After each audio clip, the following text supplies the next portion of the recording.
Il y a 50 ans, je m'en souviens, vous vous en souvenez pour certains, nous tapions sur des casseroles en scandant « Algérie française ».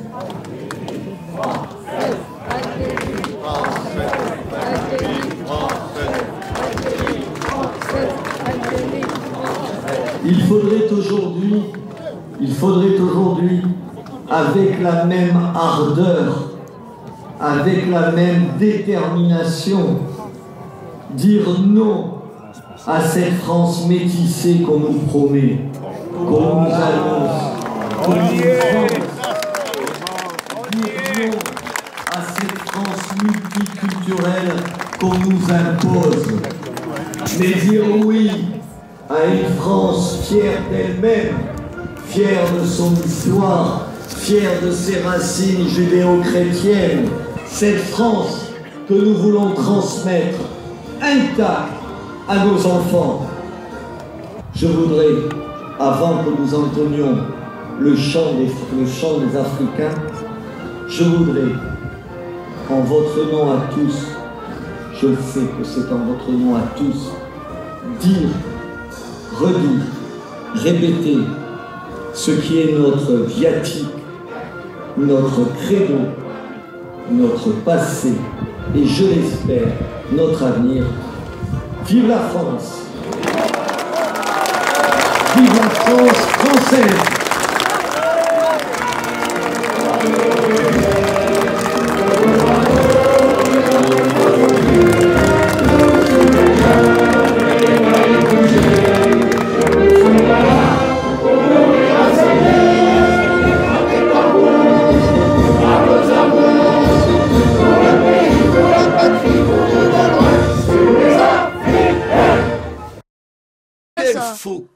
Quel faux cul. Le 14 mars 2015, nous sommes invités à la cérémonie de la rebaptisation de la rue du 19 mars 62. Nourdine Abid, conseiller municipal délégué aux anciens combattants, nous barre la route. Nous ne serons pas autorisés à entrer avec la caméra. Franchement, Mehdi, tu me demandes, même on t'aurait accordé. Quel faux cul. C'est le chef de cabinet. Oui. S'il prend la décision, tu rentres. Oui, mais pas avec une caméra. Bon, ben d'accord, on la pose alors. Mais pas de bazar à l'intérieur, tu vois. T'aimes surtout faire le buzz. On n'est pas le seul, on va dire. Ouais. À défaut d'être tourné vers l'avenir, le maire va multiplier les symboles nostalgiques pour servir son idéologie xénophobe. Commémoration des événements de la rue d'Isly d'Alger, débaptisation de la rue du 19 mars et mise en berne des drapeaux de la mairie le même jour. La liberté de la presse sera mise à mal par la mairie qui n'a pas apprécié le papier d'un journaliste. Par vengeance, le maire va utiliser les supports de com de la ville pour régler ses comptes. Voilà le sort des contradicteurs à Béziers. Ménard criera donc au scandale, soutenu par un hebdo local acquis à sa cause. L'opposant communiste Aimé Couquet n'a pas été tendre avec le maire, scandant le peuple au ratapo. Ménard, qui joue les vierges effarouchées, traitera ses opposants de haineux. Pourtant, les actes du maire et son discours sont hautement plus porteurs de haine, et ce n'est pas fini. Béziers la paisible a basculé il y a 1 an déjà. Dans le rassemblement des opposants, l'ambiance semblait pourtant bon enfant. Peut-on en dire autant du côté des partisans de Ménard? Comment, avec son discours, peut-il prêcher la paix? Des bus des Bouches-du-Rhône, de Marseille, de Nice sont venus gonfler le nombre de nostalgiques de l'Algérie française. Au total, près de 30 bus selon le témoignage de ces immigrés d'un jour à Béziers. Nous avons écouté au début de la vidéo les propos xénophobes de Robert Ménard.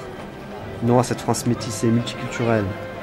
La France doit être donc blanche, pure, chrétienne, ce qui ravit ses femmes. Vous en doutez, l'organisation entière de cette journée respecte donc ses principes. Le courant identitaire est bien représenté. Les supports de la mairie payés par les impôts servent l'idéologie. Règlement de compte et coup de com', allant jusqu'à publier des mots croisés spécial Algérie française. Béziers tourné vers le passé. Ménard a ses soutiens et ses amis. Renaud Camus qui a été condamné pour incitation à la haine des musulmans en avril. André-Yves Beck, le cerveau de Ménard. Appartement à l'ultra-droite.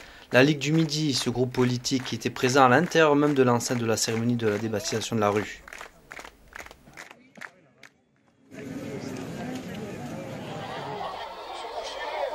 C'est donc avec un portable que nous clôturons cette tribune à la haine du 14 mars.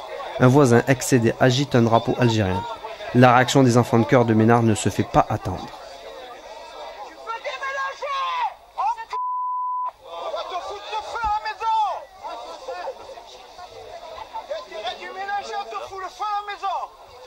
Qui prêche la haine, monsieur le maire? Les autres, pardon de vous le dire. Quel faux cul, quel faux cul. On va te foutre le feu à la maison. Il y a du ménager, on te fout le feu à la maison. Qui repart chez